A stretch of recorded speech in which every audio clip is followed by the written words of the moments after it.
This news changes everything. Paulo Banchero is confirmed to have a torn right oblique, and he is out indefinitely. Today we're going to be talking about his injury, how soon he could potentially return, and what the Orlando Magic will have to do in his absence to stay afloat. But first, guys, if you haven't already, make sure that you subscribe to the YouTube channel. We're trying to build an Orlando Magic basketball community here on YouTube, and subscribing is the easiest and best way to support the channel and join the Magic Digest family.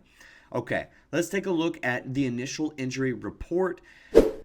Paulo Banchero, he had an amazing showing. Almost the last time pretty much that I saw you guys, we were talking about potentially getting Walker Kessler. Paulo Banchero had just dropped 50 points. Well, he was diagnosed with a torn right oblique and is out indefinitely. The Magic announced last night on Halloween. Certainly not a treat, definitely a trick here. He suffered the injury in the fourth quarter of the Bulls game that the Magic also ended up losing by 3 points. He's going to be reevaluated in 4 to 6 weeks, where they're going to really know how far along, depending on the treatment that he gets, he is in his rehab, and then they will determine pretty much how long he will be out for. This is obviously going to be an extremely tough blow for the team. 5 games into the regular season, Banchero is averaging 29 points, 8.8 assists, and 8.8 rebounds and 5.6 assists. Dude is shooting great from both the field and from the three-point line, and just overall, he was having a really great statistical season. This is, I don't think I can really explain how tough of a blow this is for Magic fans. I know that there were a lot of fans asking, why us? Why?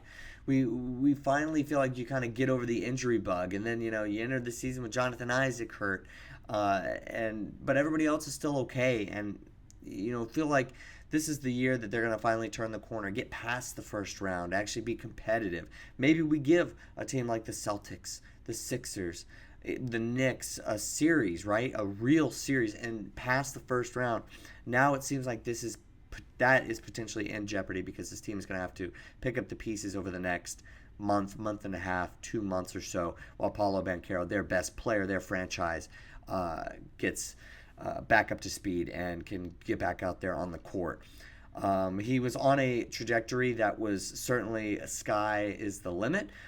This could definitely affect potentially, like contract stuff, but we'll have to see if he can end up still making some of the necessary accomplishments or accolades that will go into that. It may not. It may. I would have to double check, but for the most part, this is really going to just change the pecking order that is going on right now with the Orlando Magic. So let's get into that. Who is going to have to be the players or the guys that are going to have to step up? Well, you paid Franz Wagner all of that money in the off season, right? He was a guy who a lot of people were like, hey, are we going to end up having to pay a ton of money for him? From the outside looking in, and the Magic fans, including myself, said, look, we got to pay this guy. He's got to make this sort of money. Well, he's going to have to step up. He started off the year shooting pretty decently, and he's going to have to continue that. He's going to have to be the undisputed best player on the team. He's averaging 17.8 points per game, 4 boards, and 3.4 assists. He's shooting almost 40% from the three-point line, and that is probably the best stat out of all on this page. He's going to have to up the scoring numbers, because obviously the scoring dip is a little down, but it's because Banchero's scoring 29 points per game, and Suggs is up as well. But we're going to need him to continue to score the ball at a high clip, and we're also going to need Jalen Suggs to step up as well. Jalen Suggs also got paid right as the clock hit midnight, essentially, for his new deal. He's going to have to step up. That is where this team goes from here. If those two guys can up their scoring and be at least decent on that offensive end, in the chunk that they try to make up, because obviously those percentages might go down, but if they can keep it decent, those percentages, and they can kind of make up for it, this Orlando Magic team will stay afloat. Now, taking a look at some of the other things to think about, I believe that all of the odds for finals, for division winner, for seeding, home court, all of those different things. The season's over, under, win total, everything has moved, and I get it. I see why, but I will say this is where Jamahl Mosley comes into play. This is where Jonathan Isaac can return, come back, and kind of be that guy who is that defensive anchor. He's obviously already returned for the last couple of games, but we need him out there consistently staying impactful on the court. Anthony Black is going to have to be a guy. He's averaging 8.4 points per game this year. That is going to have to make up for some of the lost production from Paulo. It just so happens Paulo is having one of the greatest or the best season of his career, and he's out now, and that kind of really just halts a lot of stuff. Okay, so we've established a couple players who need to step up and how awful this injury is for the Orlando Magic. Let's take a look at the game that just happened. I'm recording this video after the Cleveland Cavalier game. The Magic lost 109-120, but there were some really, really good signs there. And also, Cleveland is 6-0, so they're playing pretty good basketball. The Magic are now 3-3, but there's some really good things and some things of slight concern. First, Magic got out to a tough first quarter. 16-34 was the score of the first quarter.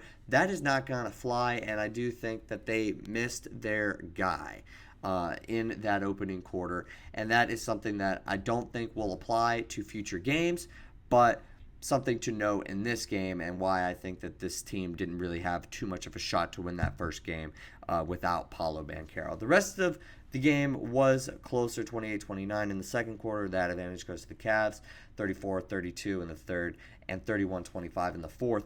But the big storyline is Jalen Suggs. Jalen Suggs led the team in points, rebounds, and assists. He had 28 points, 8 boards, and 7 assists. He also only had 3 turnovers, and that is something that is extremely, extremely promising. The fact that he was able to have that sort of game. He didn't shoot well from 3 and was still able to score at a pretty efficient clip. He was 10 of 20 from the field. Franz, he's not attempting threes at the amount that he's probably going to need to be able to help match what Paulo was able to do, but still 17 points, 8 of 19 from the field. He's going to have to be better than that, but he was still okay and was there. He had 6 assists, he had 8 rebounds, still an overall pretty decent game.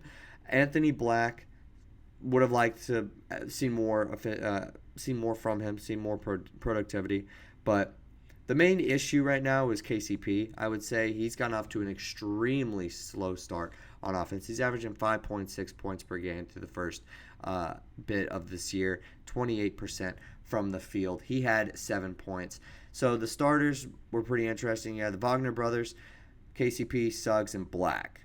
I don't know if they're going to run that exactly, that exact lineup in the future for the starters, but they feel like they've seen enough from Anthony Black, I think, to throw him in to that starting lineup. So I see why they did it. Wendell Carter Jr. didn't play, coach's decision. I think they're going to just try to figure out different things. It was a knee issue for Wendell Carter Jr. Hopefully he can be healthy. I'm trying to cover everything, every part of this team. We need Cole Anthony back. That would be really nice because he's still out there playing. He's not injured, but he had 2 points in 8 minutes. It seems like he's really, really fallen down the depth chart. This team has enough players to make up the production, but it's just not. You just still need some of these guys to come around. You need guys to stay healthy, and KCP and Cole Anthony figure stuff out. Tristan Da Silva got his first real chance in the NBA, and he looked really, really good. 17 points, 6 of 8 from the field, 20 minutes. I'd only assume that goes up, that just continues to go up. So that is probably the also second biggest or most promising thing from this past game. And if Franz can't end up making up the production from Paulo's absence, then it's going to have to be Tristan Da Silva. I'm sorry if this video was all over the place. A lot going on, especially in the Orlando area, but we're thinking of everybody after this tough time, and hopefully the Orlando Magic can also provide a sense of relief as well. But thank you guys so much for watching. Let me know what you think in the comment section below. about who is going to have to step up. What is the most promising part of this Cleveland Cavalier game? I think it is honestly the Suggs performance and then Tristan da Silva. But I want to take da Silva's performance with a grain of salt, essentially. I don't know how much we can rely on a rookie to make up in the first about month of his career this Paulo absence. It's going to have to be Suggs and Franz. But let me know what you guys think in the comment section below. What did you think of the team against the Cleveland Cavaliers? And thank you guys so much for watching this video. I will see you guys next time with some more Orlando Magic basketball content and hopefully some good news.